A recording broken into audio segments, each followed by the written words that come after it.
সুপ্রিয় দর্শক শ্রোতা ভাই বোন, আজ আমরা কথা বলবো বহুল প্রচলিত একটি উক্তি প্রসঙ্গে, যে উক্তিটি অনেকেই বলে থাকেন, সোশ্যাল মিডিয়াতে আমরা দেখে থাকি। আর সেটি হলো, ভাগ্য বলতে কোনো কিছু নেই, মানুষের কর্মই তার ভাগ্য ঠিক করে দেয়। এই উক্তিটি, এই কথাটি শুনতে বেশ মনে হচ্ছে আকর্ষণীয় এবং মুখরোচক, অথচ এটি বাস্তবতা বিবর্জিত এবং অযৌক্তিক এবং একই সঙ্গে ইসলামী শরিয়ার দৃষ্টিকোণ থেকে একজন ঈমানদারের ঈমানকে ধ্বংস করে দেওয়ার মতো কথা। অযৌক্তিক এবং অবাস্তব এই জন্য যে মানুষের কর্মই তার ভাগ্যকে ঠিক করে দেয়, এটি অসত্য কথা আমরা জানি।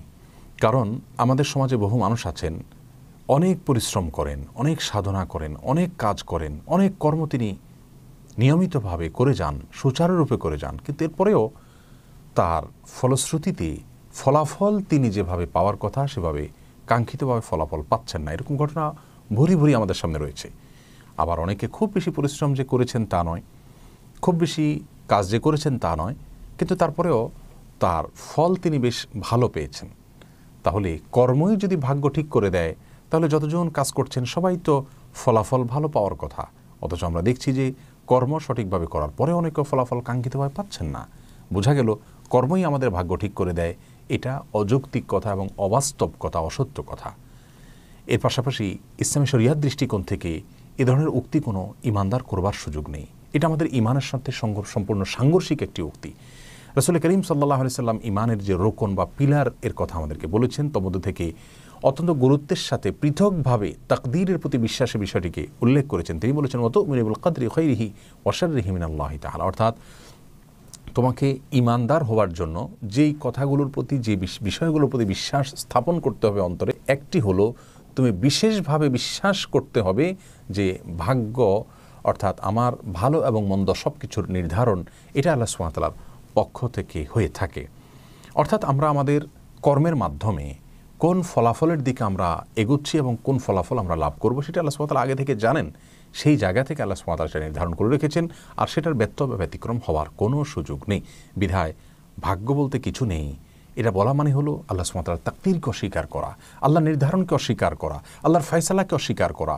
অতি বস্তুবাদী হতে গিয়ে, অতি দুনিয়াবী হতে গিয়ে আমরা কিন্তু ঈমান থেকে সরে যাচ্ছি এবং বাস্তবতা থেকে সরে যাচ্ছি। কর্ম কখনোই মানুষকে, ভাগ্যকে পরিপূর্ণরূপে পরিবর্তন করে দিতে পারে এরকম নিশ্চয়তা আমরা কেউই দিতে পারবো না। অতএব এ ধরনের অবাস্তব কথা থেকে, অযৌক্তিক কথা থেকে এবং অনইসলামিক উক্তি থেকে আমাদেরকে বেঁচে থাকতে হবে। শুনতে ভালো শোনা গেলেও, মুখরোচক হলেও, আকর্ষণীয় হলেও, খুব বেশি আধুনিক এবং আপডেটেড কথা মনে হচ্ছে এরকম মনে হলেও সেরকম কথা আমরা বলতে পারবো না যদি কোন হাদিসের সাথে এটা সাংঘর্ষিক হয়। প্রিয় দর্শক, সহিহ মুসলিম হাদিসে বর্ণিত হয়েছে, রাসূল করিম সাল্লাল্লাহু আলাইহি সাল্লাম বলেছেন যে আল্লাহ সুবহানাহু ওয়া তাআলা নবমণ্ডল এবং ভূমণ্ডল সৃষ্টি করারও 50,000 বছর আগে প্রত্যেকটা বস্তুর বিষয়ে নির্ধারণ তিনি করে রেখেছেন, তাকদীর তিনি চূড়ান্ত করে রেখেছেন, ভাগ্য তিনি লিখে রেখেছেন। আল্লাহ সুবহানাহু ওয়া তাআলা ভাগ্য লিখে রেখেছেন নবমণ্ডল ভূমণ্ডল সৃষ্টি করারও 50,000 বছর আগে আল্লাহ ভাগ্য লিখে রেখেছেন। কোরআনে কারীমের সূরা আর-রা'দের 8 নম্বর আয়াতেও আল্লাহ সুবহানাহু ওয়া তাআলা এমনটি বলেছেন। আল্লাহ বলেছেন, ওয়া কুল্লু শাইইন ইনদাহু বিমিকদার, আর প্রতিটা বিষয় আল্লাহ সুবহানাহু ওয়া তাআলার কাছে নির্ধারিত।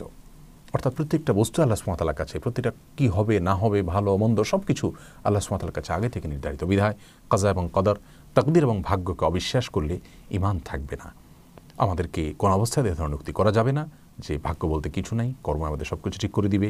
আল্লাহ তাআলা আমাদের সকলকে এ ধরনের কুফরি এবং ঈমানকে ধ্বংস করে দেয় এ ধরনের উক্তি, অবাস্তব উক্তি থেকে হেফাজতে রাখুন। এমন কথা বলবো না যার ফলে আমরা ঈমান হারা হয়ে যাই। আল্লাহ তাআলা আমাদের ঈমানকে হেফাজতে রাখার এবং সুস্থ চিন্তা করার, শুদ্ধ কথা বলার তৌফিক দান করুন। আসসালামু আলাইকুম ওয়া রাহমাতুল্লাহি ওয়া বারাকাতুহু।